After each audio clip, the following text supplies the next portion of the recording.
Good afternoon. Tropical cyclone wind signal number 3 is raised over parts of mainland Cagayan as Typhoon Marce further intensifies. Based on Pag-asa's 11 a.m. bulletin on Wednesday, November 6, signal number 3 is raised over the northeastern portion of mainland Cagayan, while signal number 2 is up over Batanes, Babuyan Islands, the northern portion of mainland Cagayan, and the northern portion of Apayao. Moderate to significant impacts from gale force winds are possible for areas under signal number 3, while areas under signal number 2 may expect minor to moderate impacts. Several other areas in northern Luzon are under signal number 1, where strong winds may bring minimal to minor impacts.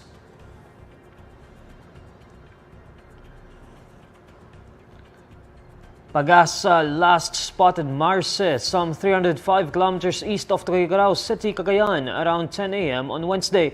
It packs maximum sustained winds of 150 kilometers per hour near the center and gustiness of up to 185 kilometers per hour. The State Weather Bureau expects Marce to make landfall and traverse or pass very close to Babuyan Islands or the northern portions of mainland Cagayan, Ilocos Norte, and Apayao from Thursday afternoon, November 7 to Friday early morning, November 8. Marce may exit the Philippine area of responsibility on Friday evening. The owner and driver of the white sports utility vehicle with protocol plate 7 that illegally used the EDSA bus lane finally surfaced. In a press conference on Wednesday, November 6, LTO Chief Assistant Secretary Vigor Mendoza II says the driver and owner of the SUV contacted the agency on Tuesday, November 5 in order to take responsibility for the incident. The marked vehicle is owned by Orient Pacific Corporation, according to its director, Omar Ginomla. Earlier, the Department of Transportation Special Action and Intelligence Committee for Transportation said the SUV with plate number 7 attempted to run over an enforcer in Guadalupe, Makati City after being flagged for using the bus lane. When asked about how Orient Pacific Corporation came to possess the 7 plate assigned for senators, Ginomla only says the company is still conducting its own internal investigation. Right now, we are conducting an investigation paano po nangyari yun. We will cooperate with the investigation. We will make a formal statement once we have finalized that investigation. The company sincerely apologizes for what happened. Hindi po namin ginusto yon. The LTO chief says the 7 protocol plate attached to SUV is unauthorized, saying the agency never used such a plate to the vehicle. Meanwhile, the driver, identified as Angelito Edpan, apologizes for the incident.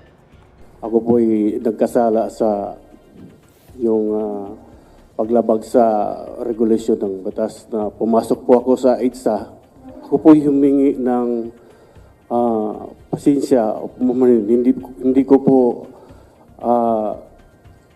gusto na yung ginawa ko sa aking pagkakamali. Hindi ko po ninais na makasakit sa enforcer na pumara sa akin. The LTO then issues traffic violation tickets to the driver. Edpan is ticketed 5,000 pesos for the illegal use of a protocol plate, 2,000 pesos for reckless driving, and 1,000 pesos each for failure to attach plates and disregard of traffic signs. Democratic Vice President Kamala Harris and Republican former President Donald Trump are battling it out for the White House, with polls closing across the United States. Trump wins strongholds including Florida and Texas, while Harris takes several eastern states, including New York, as results start to flow in. But there are no major surprises or breakthroughs, leaving the 7 crucial battleground states likely to determine who becomes the 47th U.S. president.